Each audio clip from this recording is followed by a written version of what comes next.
Sabi nila, legends never die. Naghihintay lang ito ng tamang panahon para bumalik. Once, Lambretta rules the street with chrome, curves, and unmistakable Italian charm. Isang simbolo ng rebellion sa Europe. Isang style icon sa Asia. And ngayon, bumalik na sila. Pero hindi lang ito comeback.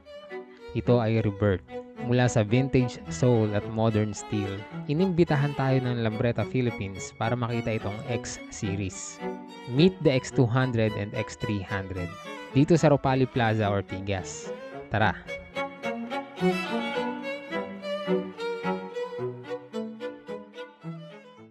Alright guys, ngayon ito naman yung i-feature natin, yung X300 at X200 ng Lambretta. And nandito pa rin si Brother Jeff. Yan, para explain sa atin kung anong difference nitong dalawang model na to, tsaka anong meron sila na special. So, ito, brother, yung nasa harapan natin is the X-Series. So, sa matotal, X-Series for Lambretta, mga X-model niya. So, ito, sir, is X200 GP. So, ito yung recently na nilaunch namin. GP, Grand Prix Okay. Edition. So, nilaunch namin last time ng makina. Kay Sir Zach Lucero ng Moto Expo. May standard version pa yan. So, ito yung two-tone ng GP. So, meron siyang two-tone color kung nakikita natin. White and gray. Light gray and touch ng Gemma white. So, ang pagka-white niya is hindi yung pearl white eh. Di ba yung typical kasi na puti is pearl white. So, expected natin. Yung mga ibang riders kasi pagdating sa motorcycle, pearl white ang expectation. So, ito parang ang pagka-white niya is may touch ng konting blue. So, bluish ng konti yung pagkaputi niya. So, pagdating dito sa side panels, so, ang X-Series is medyo malapad yung side panels niya. Unlike sa finiture natin na V200, medyo hindi siya ganun ka-edgy. Ito, sobrang edgy niya. Ito, sa panel na to, so makikita natin, parang hindi na siya, yung mga typical Lambretta before. Para siyang yung mga old Lambretta is napunta sa future. Diba? Ganun na yung galawan niya. Ito na yung Lambretta na modern design and modern aspects. Ito yon. So, ginawa to ni Lambretta para sa mga riders na gusto ng classic scooter, pero gusto nila ng performance. So, may touch pa rin ng performance kahit na classic scooter. So, doon made si X-Series. So, kung mapapansin natin, meron tayong V200 and meron tayong isa pang 200 series na X200. So, ang laki ng difference nila pag kinumpare natin when it comes to performance. Kasi ang engine nito is 200cc displacement and 4 bulbs. Unlike sa V200 natin na 2 bulbs lang na for commuting purposes. So, ito. So, kahit na 200cc siya, so actually, na-try ko rin ito parang biyaheng pa Tagaytay. Ganda ng consumption, ganda ng power. Pagka masyadong malakas sa power, yung fuel consumption, nasusugal. So, ito, nasa in between lang. So, may power and meron din magandang fuel consumption. So, ayun yung pwede i-deliver sa atin X200 and possible expectation natin. Simulan natin sa harapan. Yan. Ayun, sa harapan. So, sa looks naman tayo. So, sa looks, kung makikita natin, para na siyang pinatapang na Lambretta. Pagdating dito, pababa siya. So, ang air dents natin sobrang liit. Pero functional to. Kasi ang radiator natin dito banda. Kapag medyo mabilis tayo, tumatakbo tayo ng mabilis. Tapos medyo mainit na yung radiator. So nakakatulong to for cooling system. So ito yung air dents. Dito sumisingaw lahat. So isa sa pinaka nagustuhan ko for X200 is fixed fender.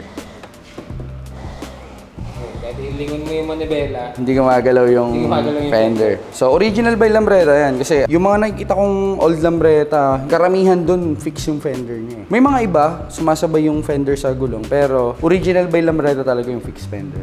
Katulad sa di ba, yung mga ibang concept ng bikes. Mga scrambler, minsan fix yung fender nila di ba? Adventure bikes, yun. So, sa suspension, twin link suspension siya. Bali, 4 ang suspension mo dyan. 2 dito sa side and 2 doon sa kabila. Anong difference nito sa ordinary na front fork suspension? So, dito, yung rebound kasi niya, mas namamanage niya. Unlike kasi doon sa mga traditional forks, mag-a-adjust tayo sa langis, di ba? Fork oil. Dito kasi, para siyang parang rear shock suspension na nilagay natin sa harap. So, ganun yung play niya. So, mas tolerate niya yung rebound. Kumbaga, this one is support. Yan.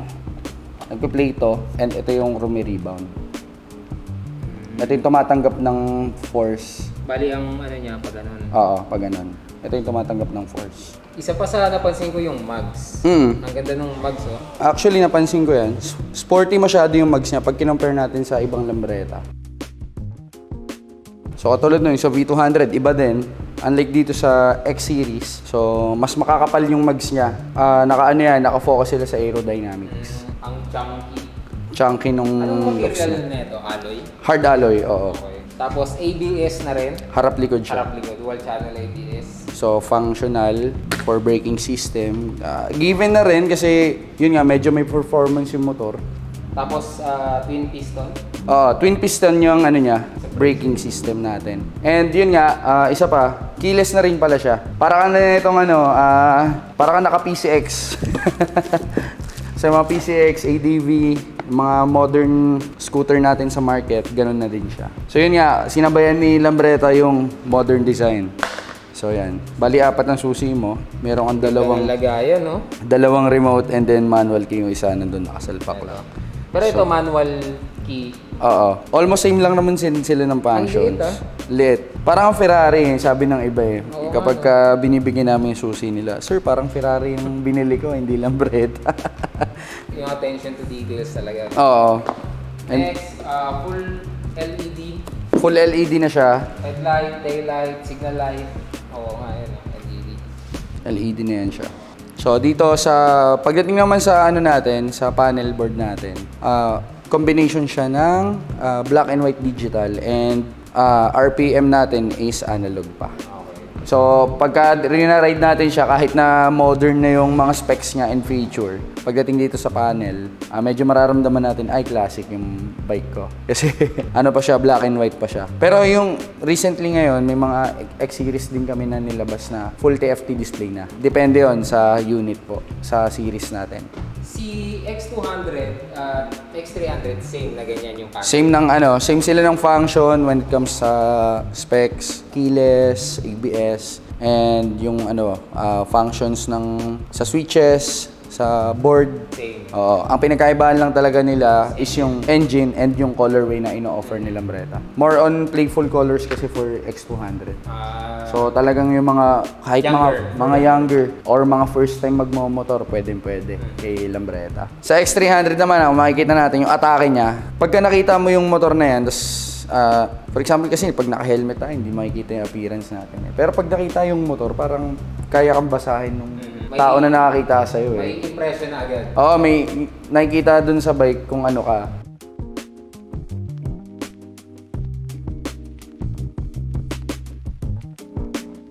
Storage sa harapan, wala. Very, slick yung design niya. So, sporty talaga. As in, limited yung niya. Pero ito yung sa kaliwa. For coolant and siya. Okay. Yan. Pero limited lang rin. Meron na rin siyang Type-C? Type-C charging port. So, very nga siya. Pang millennial. Millennial. Gen Z. Gen Z. Ayun, may Type-C. Type-C charging port siya. Tapos coolant. Air-cooled pala to, no? Liquid cooled. Oo. Ang radiator niya nandito. Yan. So, kapag umopen yung dual fan niya, sumisingaw dito yung hangin. So, useful to. And yung air dents kanina dito. So, yung kagandahan kay Lambretta, lahat ng detailed talaga tapos functional. So, kung mapapansin natin sa seats niya, so, dual material. Oo. Synthetic leather. Tapos ito parang goat skin ata to. Gamusa. Gamusa. Ganun. Yun. Tamang term. Tapos ito Stitch ng Lambretta. So, ang dami niyang branding. So, dito yung firma ni Innocenti and then yung original logo ni. Yung logo ng Lambretta. Tapos gulay board niya ganun din. Very limited lang yung niya for gulay board. Ito nakatanggal kasi stencil. Tapos same design. Same design. Sa foot peg, yun. Sa foot peg natin, so very slick pa rin yung design niya. Yan. So kung gusto natin, kung may back ride tayo, pwede nating yun. Sobra pa. So kapag wala naman tayong angkas, hindi siya nakakasira sa forma ng motor. Mukhang part of the design. Part of the design siya. Yun yung kagandahan kay Lambretta. Storage niya, hindi siya ganun kalaki, pero kasya pa rin ang classic half-face helmet. Pero pag ganito bike mo, ikaw ba bro, mag-ano ka ditong helmet? Full face siguro, pero yung ano, alam mo yung style na parang Eldorado. Oo. May mga Ganda ganun nun. design. Bagay dito yun. Tapos sa tank niya, same siya sa V200. Yan. Ganun yung functions ng tank niya. Ultimo gas cap, merong logo ng Lambretta. Talaga ipapaalala sa'yo, bro. Lambretta yung motor mo. Pagka mag-gas ng unleaded. Ano palang gas nito? Sa gasolina ito, preferred namin 95. Lalo yung mga ganitong engine, high combustion. Gas consumption? Gas consumption nito so far, 28 to 25. Okay lang. Pero baka di yun masunod. Siyempre, pag naramdaman mo power Power. nito. Oo. Kahit ako nagulat eh. Actually, nung first try ko sa X300, may compare ko siya sa mga single cylinder na 400. Yung ginamit ko kaninang grill, X3 yun. 3 yun, okay. Kaya Kamusta yung power? malakas yung power. Kumpara mo sa 350, no? Diba? Ang 350 kasi parang SUV. Oo. Di ba? Touring. Touring lang. May power, oo, pero hindi ka magugulat. Doon, puta, nakakagulat yun eh. Malakas Piniga mo eh. katak. Parang kargado na ano eh. Hindi mo maintindihan eh. Isa pa pala na napansin ko rin dito sa X3 ito. Yung grab bar niya, nakatago rin. Ayan o. So kapag nilagay yung upuan, yun. Hindi halata yung grab Pero may bar. kakapitan pa rin siya. Ayun, oh. Lusot pa rin yung kamay ko. Dito pwede rin. Kaso, Ito, mas safe kasi mas may... safe dito. So, sa taillight niya, ayun, isa pa sa pinakamaganda for Lambretta. Laki ng taillight, bro eh. Ito yung sinasabi nila na 7 bars. So, meron siyang logo ni Lambretta sa loob. So, ang laki niyan. Pag gabi, ewan ko na lang kung di ka pa makita. Nakita talaga. Tapos yun, nasa loob din yung signal light. So, itong bar na to, signal light to. Ito, yung dulo nila. Tapos sa pipe, isa pa yun, isa sa exhaust. Mahaba yung exhaust niya. Kaya... Parang kwadrado siya. Oo, kwadrado nga eh. Sumasabay sa looks ng motor. Ayun yung isa sa maganda kay Lambretta. Ano siya, ano? Talagang slick nung design eh. Yung design niya. Yung lines na pagano'n. Paganito sa loob. Tapos kumurba ng pagano'n. Very ano siya, no, for classic scooter. Pag ngayon ko lang napansin, ang ganda pala ng design ng panggilid niya. Oo. Meron din siyang logo ng ano, Lambretta. And yung ano niya, cover niya sa CVT. Laki. Hindi siya hindi siya yung parang screening gaya ng mga normal na scooter na Oo. kulay silver na malaki.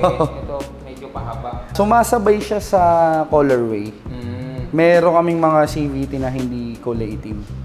Okay. So, Depende sa colorway niya. ito yung ganito. Oo. Mga ganyan. Pag mga light colors, silver na yung Okay. inaano ni Lambretta. Ito, Side mirror niya, wide yan. side mirrors, tapos may mapapansin mo na premium pa rin yung side mirror.